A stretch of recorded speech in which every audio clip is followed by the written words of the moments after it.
Thank you for the introduction. My presentation today will focus on enhanced drug distribution security that helps to prevent the introduction of counterfeit, stolen, and other potentially harmful drugs from entering the supply chain. The supply chain security requirements under the Drug Supply Chain Security Act apply to certain prescription drugs as they are distributed in the United States. My learning objectives for this session are to provide an overview of the key supply chain security requirements under the Drug Supply Chain Security Act, or DSCSA, for the distribution of prescription drugs. In addition, I will describe implementation updates for trading partners in the pharmaceutical supply chain. And by trading partners, we're referring to manufacturers, repackagers, wholesale distributors, and dispensers. Please note that I will refer to the law, the Drug Supply Chain Security Act, as DSCSA for the remainder of this presentation. The pharmaceutical supply chain, also referred to as the drug supply chain, includes many entities that are involved in the manufacture, distribution, and dispensing of prescription drugs, ultimately for administration to a patient. To maintain the integrity of the supply chain, it's important to know who touched the product and what vulnerabilities or threats there are to the supply chain. If we can protect the product, we can protect patients from receiving a potentially harmful product, like a counterfeit drug. This slide shows the potential threats to the pharmaceutical supply chain. There could be bad product or bad players or both. Illegitimate product includes drugs that are counterfeit, diverted, stolen, intentionally adulterated, subject to a fraudulent transaction, or otherwise unfit for distribution, such that it would result in serious adverse health consequences or death to humans. There may also be unscrupulous players in the supply chain that may sell and distribute illegitimate product, or they don't store the drugs properly to maintain their strength or quality. Think of drugs that need to be kept cold, for example under refrigeration. If these drugs were stolen and stored in a hot truck for several days, we wouldn't want these products to make it back into the supply chain. These types of threats can occur anywhere along the pharmaceutical supply chain. Protecting the supply chain ultimately protects patients. A few years ago, we found counterfeit versions of a cancer drug in the United States. It took several years for us to find and hold those bad players responsible.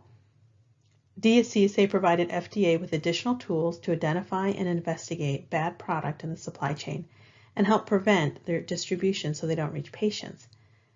DSCSA Requirements enables FDA and trading partners to respond better and quicker to protect patients from receiving illegitimate product. The goals of DSCSA are to implement interoperable electronic tracing of products at the package level by 2023. This includes secure tracing of product at the package level, utilization of the product identifier to verify product at the package level, enabling prompt response to suspect and illegitimate product when they are found, and improving the efficiency of recalls. In addition, FDA is establishing national standards for licensure for wholesale distributors and third-party logistics providers, or 3PLs. These standards for licensure will improve the oversight over those entities that are involved in the storage and distribution of prescription drugs.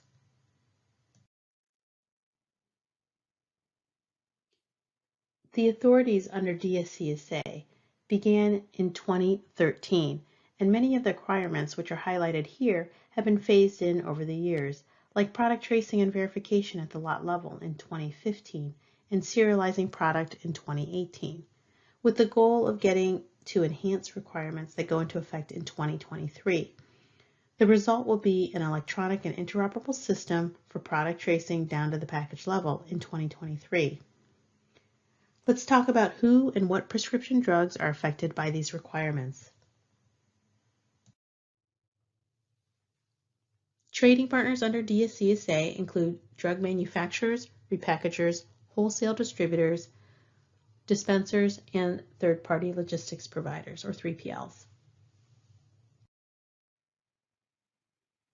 This slide summarizes two important definitions for product and transaction that determine which prescription drugs are covered under this law. For products, you can see prescription drugs in finished dosage form for human use are affected by these requirements. There are some exceptions highlighted here, such as blood or components intended for transfusion or radioactive drugs. In addition, the term transaction has many exclusions, such that if a drug is involved in these types of distributions, they are not covered under this law, and the requirements do not apply. Please refer to the actual definitions for product and transaction in Section 581 of the Food, Drug, and Cosmetic Act for the specific exceptions or exclusion, as this slide only provides abbreviated, bulleted information. There are 4 key requirements under DSCSA: authorized trading partner, product tracing, verification, and product identification, which includes serialization. These requirements apply to manufacturers, repackagers, wholesale distributors, and dispensers, which we mean primarily pharmacies here. The first requirement that I will discuss is the authorized trading partner requirement. This means that any trading partner in the supply chain involved in the manufacture, distribution, or dispensing of prescription drugs must have proper registration or licensing, depending on what is applicable. So for manufacturers and repackagers, you have to have a valid registration with FDA, and we have a Drug Establishment Registration Database known as DECRES or DECRS, where you can find this information. In the case of wholesale distributors or WDDs and 3PLs, you can check individual state databases for current licensure. But now FDA has a searchable database that includes self-reported information from each wholesale distributor and 3PL and their respective state licensure, and it's all in one place. And for pharmacies, you'll have to check individual state databases to confirm active licensure.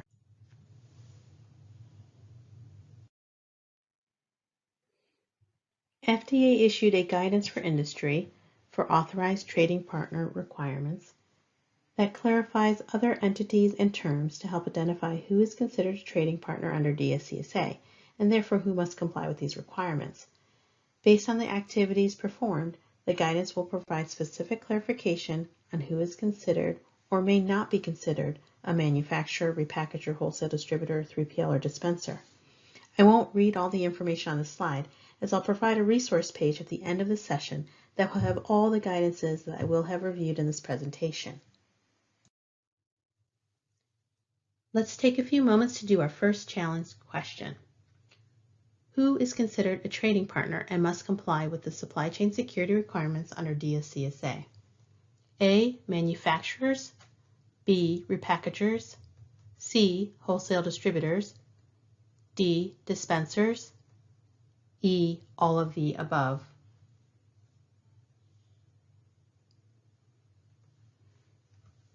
If you answered E. All of the above, you are correct. Remember, DSCSA requirements apply to all those entities that are involved in the manufacture, distribution, or dispensing of prescription drugs. The main provisions of the product tracing requirements are shown here. Product tracing involves providing and receiving transactional documentation for each sale of product. This includes the transaction information, or TI, transaction history, or TH, and transaction statement, or TS. Note that these 3 terms are defined in the law and can be found in Section 581 of the Food, Drug, and Cosmetic Act. These records related to each transaction need to be maintained for at least 6 years, and this applies to both seller and buyer. And return product can only be returned to who you bought the drug from. I want to point out that currently product tracing is done at the lot level, meaning only lot level information is required, and the TI, TH, and TS can be in either paper or electronic formats. However, in November 2023, the enhanced drug distribution security requirements go into effect, and product tracing will include package level information. This means serial numbers for each package, and all information is to be electronic. To help trading partners and other stakeholders, FDA issued a couple of guidances related to standards for product tracing. These guidances are summarized on this slide, and you can read this information on your own at a later point. Of course, you should review the guidances for the full context that will describe the agency's current recommendations to enable interoperable data exchange for product tracing requirements. Now, what about those illegitimate products that I spoke of earlier? I will review the verification requirements for how to properly handle suspect and illegitimate product to find and remove them from the supply chain. Here is how suspect and illegitimate product are defined. While the definitions look very similar, the key difference is that there is credible evidence that the product is illegitimate. This is essential for trading partners to make that determination, and this triggers specific notification to FDA about the illegitimate product. You can see that we are trying to protect patients from illegitimate products that may be harmful or dangerous. This includes products that are counterfeit, diverted, stolen, subject of a fraudulent transaction, intentionally adulterated, or otherwise unfit for distribution, such that the product would result in serious adverse health consequences or death to humans. This slide shows examples of what you may consider to be a suspect product. For example, you might see something different or missing on the label, like a missing NDC or lot number, or you may see a damaged or broken seal. FDA has issued a guidance explaining how to identify suspect product that I'll mention later in another slide. If you identify a suspect product, you should follow steps to determine if the product is actually okay or if it's an illegitimate product. Steps to deal with suspect or illegitimate product all fall under the verification requirements in DSCSA. Verification requirements include quarantine and investigation of suspect product to determine if it's illegitimate. If a suspect product is determined to be illegitimate, remember that credible evidence, then the trading partner must notify FDA and other immediate trading partners within 24 hours of that determination. The other immediate trading partners are those that may have bought or received the illegitimate product. When an illegitimate product is found, there is an expectation that trading partners will work together to find and remove these products from the supply chain and ensure the products are not further distributed to protect patients from receiving them. The records related to verification requirements, including investigations, also need to be maintained for at least 6 years. Here are the guidances for industry that FDA has issued related to verification requirements. These 3 guidances complement each other and should be considered together as they provide recommendations for how to identify suspect product and describe the process for notifying FDA of illegitimate product, which are in the first guidance listed here. In the second guidance, FDA clarifies definitions and terms to better identify suspect or illegitimate product in the supply chain. And in the third guidance, we describe recommendations for a robust verification system as a whole for suspect and illegitimate product, including all these steps: determination, quarantine, investigation, notification, and disposition, including dealing with saleable return product. Let's focus again on illegitimate product. If a trading partner determines that it has illegitimate product in its possession or control, in addition to quarantining the product, the trading partner needs to notify FDA within 24 hours of making that determination. To do this, FDA developed a form, FDA 3911, for drug notifications to collect information about the product and other relevant information about the situation or the incident. FDA reviews these notifications to determine if we need to respond to protect public health. We will work with trading partners to do our best to protect patients and the supply chain in general. The 3911 should also be used when a trading partner wants to terminate the notification. A snapshot of the first page of 2 pages is shown here. Separately, the trading partner should also notify other immediate trading partners within 24 hours that may have received the product. You can find detailed information and instructions for submitting drug notifications of illegitimate product to FDA on our website at the link provided on this slide. Let's now talk about the product identifier requirements, which involve serialization. By serialization, we mean assigning a unique serial number to each package of product or homogeneous case of product. This is accomplished through the product identifier requirements. And since 2018, manufacturers and repackagers have been encoding their product covered by DSCSA with a product identifier on the smallest individual saleable unit. Now that products have the serialized information on the product, verification requirements include verifying down to the package level if requested. The product identifier is composed of 4 key data elements: the National Drug Code, or NDC, serial number, lot number, and expiration date. The serial number can be an alphanumeric number up to 20 characters. These data elements must be in 2 formats, both human-readable and machine-readable formats, and examples are shown on this slide. The machine-readable formats are currently required in a 2-dimensional, or 2D for short, data matrix barcode for packages, and in a linear barcode, or 2D data matrix barcode, for homogeneous cases. These barcodes will enable electronic data capture through scanning and reading of the data that is encoded in the barcode. And for product tracing or verification, which is our current focus, we can see how the use of this technology will enable the fully electronic interoperable enhanced system envisioned by 2023. Of course, barcodes are currently used for other purposes, and the product identifier will likely affect these other uses, such as ordering, inventory management, medical records, and insurance or payer billing.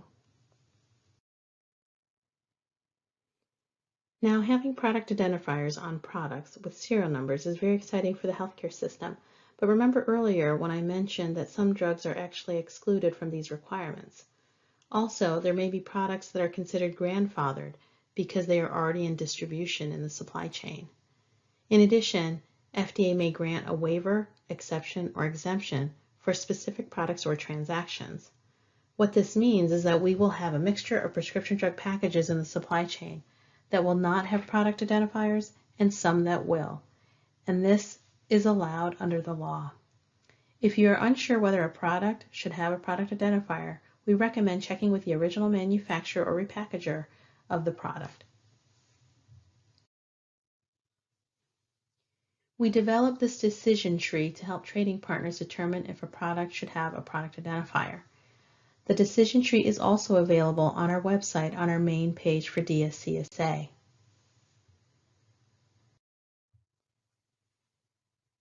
FDA also issued a guidance about product identifiers in a Q&A format.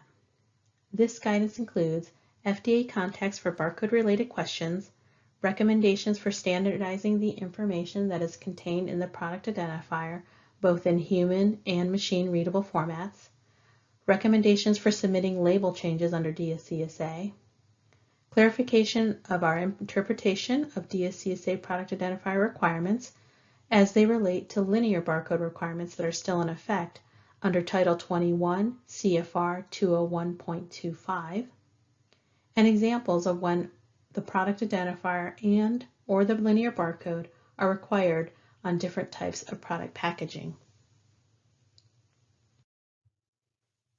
Okay, it's time for challenge question number 2. Which of the following statements is not true about DSCSA requirements? A. Product tracing involves providing the transaction information, transaction history, and transaction statement with each sale of product. B. Verification includes quarantine and investigation of suspect product and quarantine and disposition of illegitimate product. C. When a trading partner identifies illegitimate product, it must notify FDA and other immediate trading partners within 1 week of making the determination. D. Trading partners can notify FDA of illegitimate product using the form FDA 3911 for drug notifications. Or E. Product identifiers encoded on product packages in a 2D data matrix barcode include the NDC, serial number, lot number, and expiration date.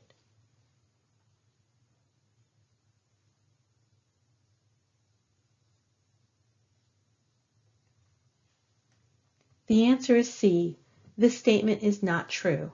When a trading partner identifies illegitimate product, it must notify FDA and other trading partners within 24 hours of making the determination. Rapid notification helps for the most rapid response by members of the supply chain and FDA. We've reviewed a lot of information and requirements for supply chain security with the goal of achieving enhanced drug distribution security. But are we there yet? Can we identify who are trading partners in the supply chain and if they're authorized? Are products getting serialized and do they have product identifiers on them? Are suspect and illegitimate product being found? Are you able to verify product?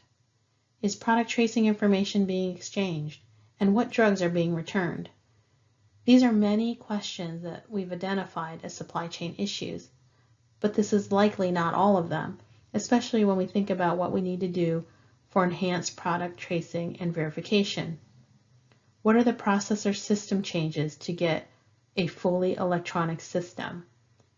And how do we achieve interoperability amongst everyone in the supply chain, including FDA?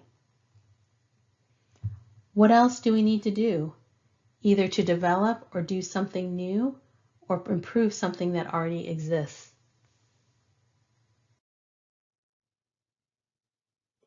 Here are current and future efforts by both members of the supply chain and FDA. Most of the items on the left side are what industry must do, including data exchange, serialization, investigation, and record keeping. And most of the items on the right side are what FDA must do, such as developing standards for data exchange and system attributes, inspections, and compliance and enforcement. The industry continues to conduct pilot projects to help figure out what may work for enhanced drug distribution security, including how to achieve enhanced product tracing and verification. And FDA recently completed our DSCSA Pilot Project program that evaluated methods to enhance the safety and security of the pharmaceutical distribution supply chain. So what's next? This slide reflects FDA's focus on achieving enhanced drug distribution security, and here are a few things to look for. Data analysis. As we receive information like drug notifications for illegitimate product, are there trends that may signal a supply chain risk? Investigations and response when suspect or illegitimate product are found. Are trading partners and FDA protecting patients from illegitimate product? Also, FDA will conduct a study to assess how small dispensers can comply with these requirements.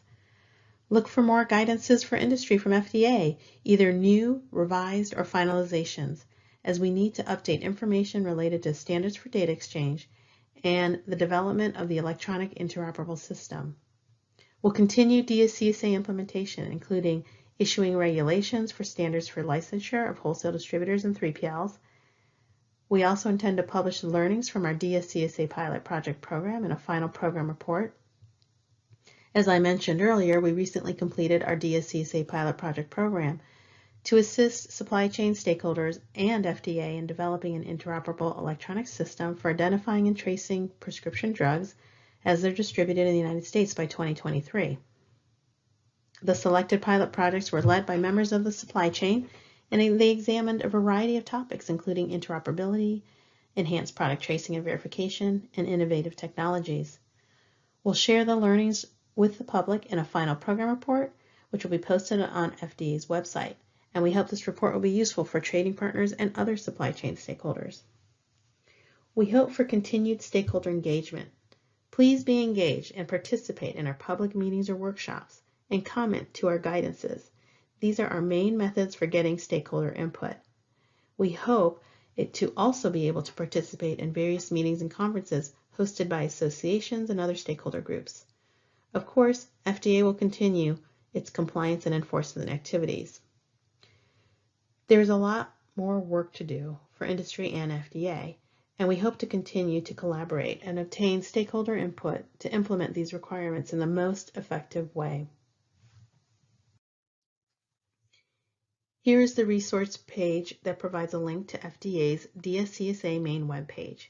You will be able to find additional links to all of the information I covered in this session, including reporting licensure, submitting 3911s for illegitimate product, future public meetings, and our DSCSA Pilot Project program. In addition, I have provided a link to our DSCSA regulatory document webpage. Here you will find what FDA has published thus far, and it will be updated as we issue more information. I hope you've learned why supply chain security is so important and why it is needed to protect patients from potentially harmful drugs. DSCSA provides requirements for enhanced drug distribution security as we continue to implement the requirements to get enhanced product tracing and verification by November 2023. The tools provided by DSCSA allow us, meaning FDA and the members of the supply chain, to prevent harmful drugs from entering the supply chain, to detect harmful drugs if they enter the supply chain, and to respond rapidly when these harmful drugs are found. Thank you so much for your attention today, and I think there's some time to take a few questions.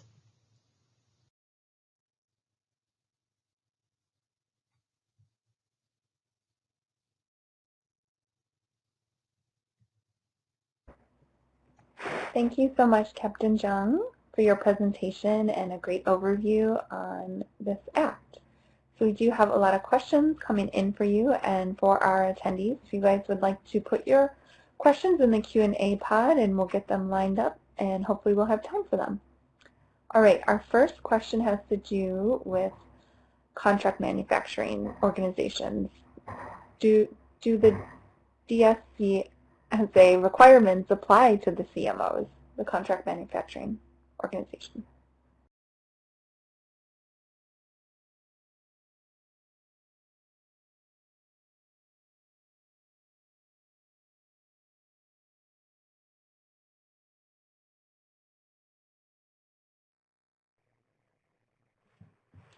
Okay, regarding that question, do DSCSA requirements apply to contracting manufacturing organizations or CMOs? In general, no. DSCSA requirements apply to the distribution of those prescription drugs in finished form and those that are involved in a transaction. So going back to those important definitions that I reviewed in the presentation, the entity that meets the definition of a manufacturer under DSCSA and puts that drug into the supply chain through a transaction, meaning a change of ownership to the next trading partner, is who needs to comply with the requirements. So, for example, a CMO might be conducting manufacturing activity like packaging, relabeling, or even serialization on behalf of the entity that is ultimately responsible for selling the product, say, to a wholesale distributor. So in that example, DSCSA requirements, particularly product tracing, would not apply to that. Okay, great, thank you. We had a question about the audience had heard there are some delays in implementation of some of the requirements. Can you provide a little bit of background or information on these deadline changes?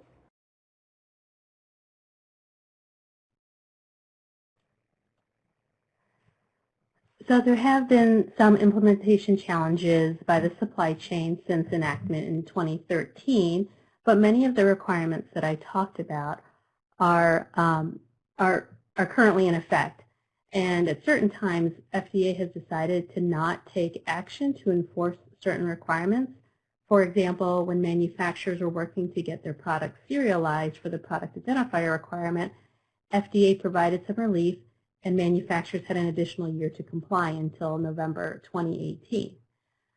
But currently, the only compliance policy that's currently in effect is related to the verification requirements for saleable return product by wholesale distributors, and that is set to expire this November 2020. Other than that, there's no delays in our implementation. Okay, great, thank you. Our next question actually has an example also. So their question is, are drug products for the purpose of PAP, Patient Assistance Program, required to be serialized, or do those fall under an exemption? And they're asking because they had a distribution site that says they can't receive the PAP because it had been serialized and has the same NDC GTIN as the commercial product. So they said that the distributor said that they were exempt from DSCSA and are not obligated to receive it, of a serialized product. Okay, well, I'm not an expert on patient assistance programs, but what I can speak to is that DSCSA does not specifically exempt these products that may fall under a patient assistance program that I'm aware of based on my understanding of PAPs. So I'm not quite sure what that distributor was referring to as an exemption. Based on what I provided in this talk, there are about 19 or so explicit exemptions from transaction, and as you saw, patient assistance programs were not listed specifically. So unless there is another reason or not, that those products would have been considered exempted or excluded, I actually can't. I can't answer this as a direct yes, they are exempt. Okay, great. Thank you. You also had mentioned in your presentation the FDA DSCSA Pilot Project. How can the audience get some of the results and take a look at these projects? Yeah, so we're in the process of compiling those results, and we will share them publicly on our website. So check the website for updates. We hope to provide those results sometime this fall, and it'll provide learnings of different methods and processes that were used in different technologies. So we're very excited to be able to share that information. I do want to note, though, that we will not be making any regulatory decisions in that report.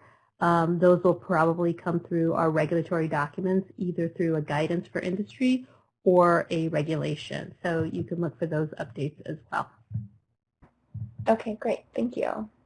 We have another question. So can a GTIN be used in place of an NDC for the product identifier? Yeah, so the GTIN or GTIN stands for Global Trade Identification Number. It is a GS1 number, and we're familiar with this because we know that there's industry confusion and questions about how it relates to the NDC.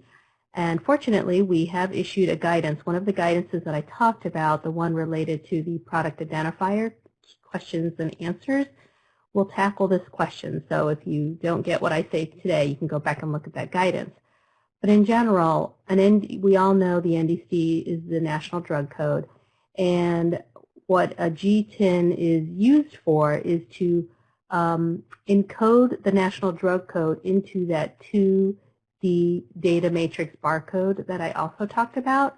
So we recognize that it's a standard and a tool to enable that encoding of that information into the machine-readable barcode.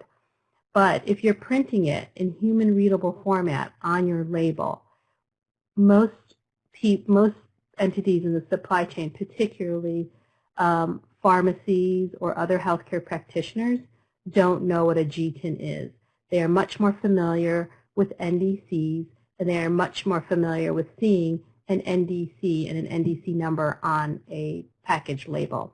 Therefore, for the human readable portion, it must be an NDC. And so in general, the GTIN cannot be in place of the NDC for the human readable portion of the product identifier. However, we recognize that to encode the NDC into that barcode, the GTIN is actually utilized to do that. Okay, great. Thank you so much. Another question for you. How has FDA enforced the 24-hour requirement? Could you please elaborate on the expectations? Thank you. Right. I think this 24-hour requirement, because I said it several times in the presentation, is related to notification of FDA of illegitimate product. And this is, of course, a very important requirement, as we didn't have it before. So as I mentioned, we want to be able to respond as quickly as we can. And there are different ways that we can enforce this requirement, but it is up to the trading partner to make the determination. And so the clock technically starts when the trading partner makes that determination. When they have credible evidence that that product is illegitimate, that is when it triggers the clock.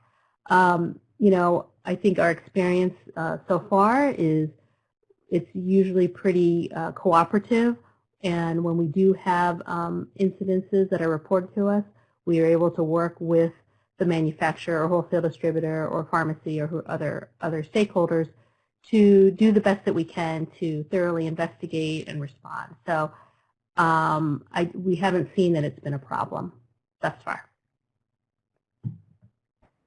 Okay, great. We have another question for you. So where is the serial data number? Where is the serial number data saved? I'm not sure exactly what it's referring to, but if you can just shed a little light on that. Sure, I'll take a guess. I think they're talking about that serialization, and well, actually right now, products that are in the supply chain that are covered under this law are serialized, meaning if you pick up that bottle off the pharmacy shelf, it should not only have the NDC, lot number and expiration date, but it will now include a unique serial number for that package. And so this has been happening since late 2018. And so that is where the serial number will be within, it'll be both in human readable, meaning printed on the label, in addition to the machine readable portion of the product identifier, which is in that 2D data matrix barcode. Now, I did talk about how product tracing requirements will change in 2023 when the serialized information will be included in the product tracing information. So right now, that is not a requirement. It is only lot level information, but come 2023, that information, the serialized information, will have to be included in that transactional documentation that is provided with each sale of product. All right, great. Thank you, Connie. And this is our last question for you today. Has COVID impacted the implementation of the DSCSA requirements?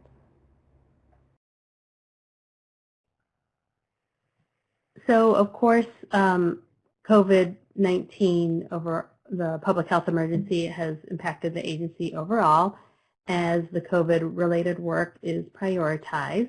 But, of course, we do continue to implement, and with DSCSA, we are continuing to work on revising certain guidances and issuing some new guidances as well. And specifically related to COVID-19, we actually issued a DSCSA specific guidance that clarified an exemption and exclusion for emergency medical reasons under the public health emergency from certain requirements and for certain products. So if you are curious or think this might affect you, you could check out that COVID DSCSA related guidance for those exemptions or exclusions. Great, thank you so much, and thanks for your talk and all of the questions and taking time out of your day to speak with us. So with that, I'm going to